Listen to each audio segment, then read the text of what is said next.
Supreme court ने social media posts के मामले में तेलंगाना हुकूमत की अपील को मुस्तरद करते हुए हाई कोर्ट के फैसले को बरकरार रखा है, जिसमें कहा गया था कि पुलिस महज सियासी पोस्ट्स पर मनमाने तरीके से मुकदमात दर्ज नहीं कर सकती। यह कानूनी जंग बीआरएस के सोशल मीडिया कारकुन शशिधर गौड़ नीलाबालू के खिलाफ वजीर आला रेवंत रेड्डी के खिलाफ पोस्ट्स पर दर्ज 3 एफआईआर को हाई कोर्ट की जानिब से मनसूख करने के बाद शुरू हुई थी।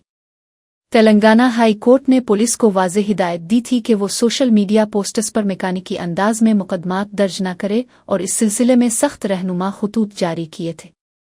रियासती हुकूमत के वकील सिद्धार्थ लोथर्रा ने सुप्रीम कोर्ट में उन मार्गदर्शकों को इंतजामिया के लिए रुकावट करार दिया, ताहम अदालत उज़्मा ने इस मौक़िफ़ को मुस्तरद कर दिया। सुप्रीम कोर्ट ने हाई कोर्ट के फैसले की तारीफ करते हुए कहा कि शहरियों की आज़ादी के तहफ़्फ़ुज़ के लिए ऐसे रहनुमा खतूत जारी करना बिल्कुल दुरुस्त है और इसमें मुदाखलत की कोई ज़रूरत नहीं है। इस फैसले को इजहार राय की आज़ादी और सोशल मीडिया कारकुनों के लिए एक बड़ी कानूनी फतह करार दिया जा रहा है, जिससे पुलिस की एकतरफा कार्रवाइयों पर रोक लगेगी।